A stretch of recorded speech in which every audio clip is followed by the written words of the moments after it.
Donnie and Dolly. The team is supported by ableauctions.ca. Closing your business? We can help.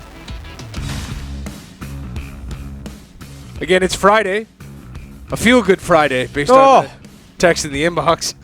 And all of our guests today are brought to you by the Bayside Oceanfront Resort. Looking for the ultimate Vancouver Island getaway? Head to beautiful Parksville and experience the Bayside Oceanfront Resort, where every stay feels like a vacation you'll never forget. Whether it's a date night, family trip, or corporate event, Bayside is your perfect year-round escape. Book your getaway now, 250-248-8333.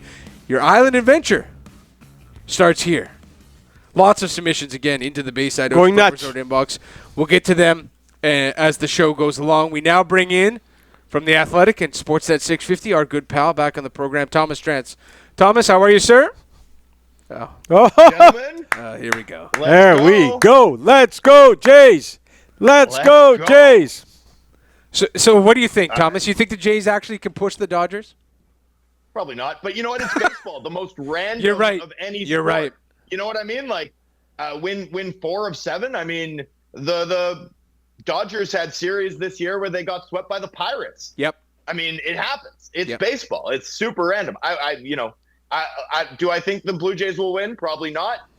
If they win, do I think they'll have like multiple games in which the score is like 11-2? Probably, right?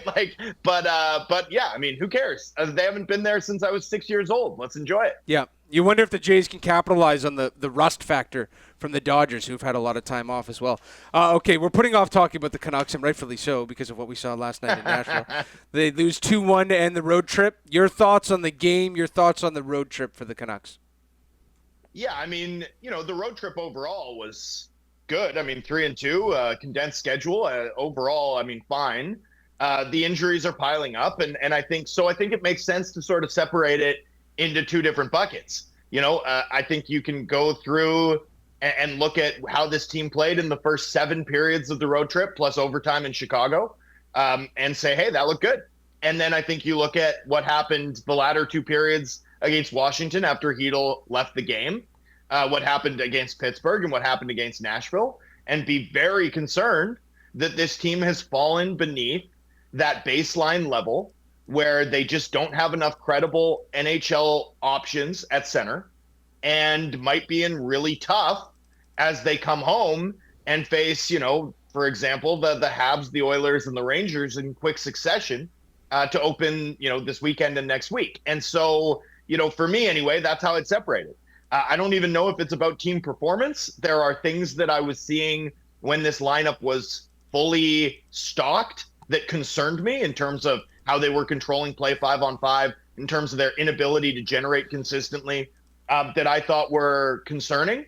But what we've seen since the Hedl injury, I think, is a different thing entirely, and that's far more concerning. That's where, I don't know that Adam Foote has a full deck. I don't know that the Canucks have enough weapons, frankly, to keep pace over the short term in the Western Conference if they're not going to have, Hedl in the lineup. Like, if they're not going to have a Hedl caliber middle 6 center in the lineup, I think they've fallen beneath that baseline level you have to have in order for like your elite talent and your goaltending to make the difference the way it was for the Canucks, at the start of this trip. Thomas, we talked a lot about Quinn Hughes in our opening segment. He looked very frustrated at the end of that game last night. What are you seeing when you've seen Quinn Hughes through 8 games? Yeah, I mean, the Canucks aren't controlling play with him on the ice. They were outshot, 3-1 with him on the ice last night? That's unheard of. I mean, that doesn't happen to Quinn Hughes. Quinn Hughes bends space and time to his will on the ice. Usually, that's what we've seen for almost the entirety of his career. So, I don't see, I still see a guy who's puck dominant. I still see a guy who's a one-man breakout machine. My eye test on Quinn Hughes is still, wow, this guy's incredible. But the results, the on-ice results, are not there for him the way they have been throughout his career. I don't know if that's systems related. I don't know if that's, that his individual performance hasn't made a running start to open this season. But yeah, I mean, he looked frustrated. Looked like he was a little bit frustrated with a teammate who'd maybe lined up in the wrong spot on a late set draw. It was obviously frustrated going down the ice, smashing his stick against the end boards. I like the emotion. that they hadn't played well. He hadn't played well. And I understand why he was frustrated. I don't think we need to make this isn't the JT Miller conversation from a year and a half ago, in my mind. But I think, Quinn Hughes should be frustrated, and he looked frustrated for sure. Thomas Pettersson, great without the puck. Defensively strong. He's blocking shots, 4 more last night, but he's not getting paid 11-6 to block shots and be good defensively. He got that money because he had a ton of points before, and the points have kind of dried up. Only 4 in 8 games so far. They can't afford another year of 45 points from this guy. What are you seeing? What is it there for you and him offensively to break through again? I mean, you know what I'm not seeing, Rick, is I'm not seeing those moments where he cuts through the neutral zone as a puck carrier and enters with speed and makes things happen for his teammates. I mean, that's what I'm not seeing. I'm not seeing the skating speed. I'm not seeing the guy who can cross over defenders and sort of take a can opener to a defensive structure when they're stationary in the offensive zone. I'm not seeing that. He had a good shot yesterday, like a really good shot that forced Juuse Saros to make a good save. I'm not seeing enough of that, but I did see some of it last night. So I like that, but I'm not seeing him get to shooting locations frequently enough. I'm not seeing him shoot enough on the power play or at 5-on-5. And I don't think it's just hesitation. I just don't think he's getting into those spots. And I think partly it's because he's just not moving the same that he used to. And I don't know why that is. I don't know if, I don't know what's going on, but I wonder if he's sort of had to adjust his game over the last couple of years and that this is what it is. That's put it this way. I'm not confident the way I used to be that we're going to see, the old dominant Pettersson return. I'm just not at this point. And through the first 7 games of this season, or first 8 games of the season, I just don't see a player who looks dynamic with the puck on his stick or skating through the neutral zone. And yeah, I'm deeply concerned at this point, as I think the entire market is. Well, what's deeply concerning is that 3 centers from Abbotsford are playing in a National Hockey League game for the Canucks. This can't go on forever. What are you hearing on the trade market for the Canucks right now? Well, I'm not hearing much. I know that they're aggressive. They're always aggressive. They're making calls. They're always making calls. They've been trying to address this issue since they made the JT Miller trade. But that was, 8 months ago now? Yeah. I mean, it's been a long time. And, we all knew the risks, and they knew the risks internally with Philip Hedl going into this season. It doesn't help that Teddy Bluger and even Ty Mueller down on the farm are also dealing with their own injury concerns. Yep. The Canucks don't have enough at center. They just don't have enough at center, period.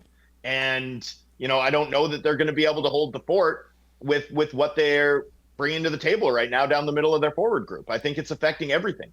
I mean, you look at last night's game in Nashville, 30 to 13 shots. Yeah. Let's not pretend that Thatcher Demko, robbing Nanaimo's Matthew Wood on the doorstep and doing all sorts of other things to keep that game close, didn't hide the extent to which, right? That was a game in which Nashville was the better team by a massive margin. And Demko hid that until a squeaker beat him, right? I mean, Demko's so hot that the only puck that really got by him by like a half inch, right? Like a quarter inch.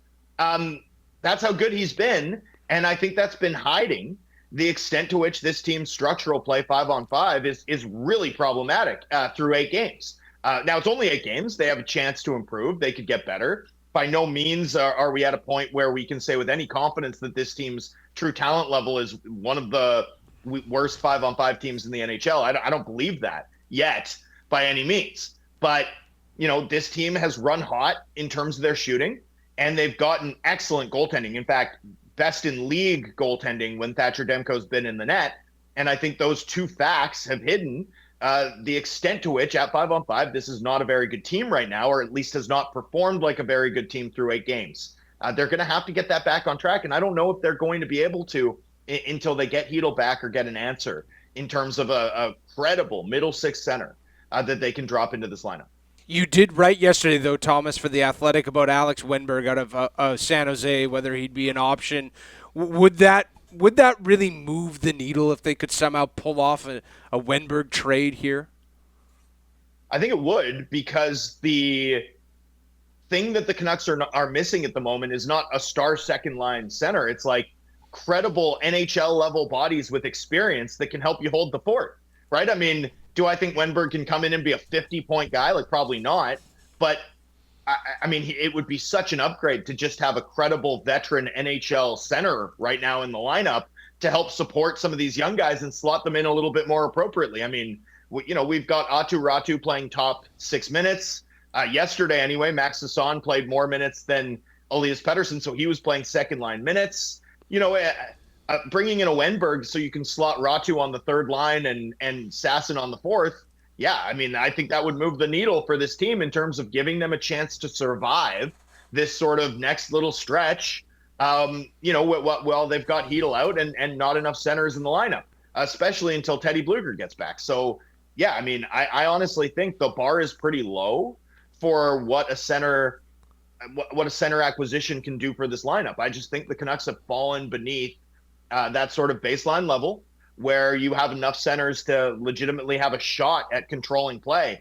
And that's the other thing. I mean, they were outshot 30-13. I didn't think the Predators played very well. It looked dangerous. Did you, gentlemen? No. I didn't think the Predators looked like a playoff team last night.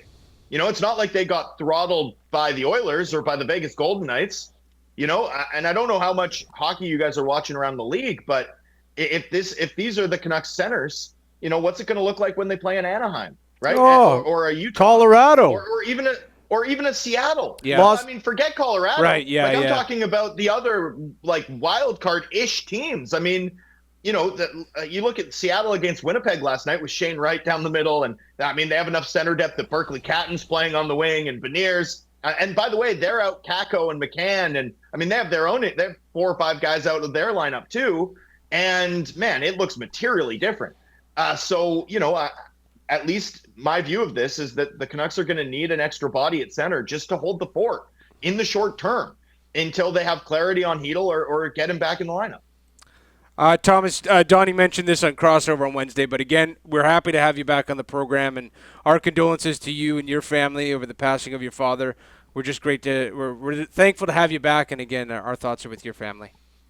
Yeah, thanks so much. He was a great guy, and I appreciate your kind words, your patience with me as I took a couple of weeks off, gentlemen.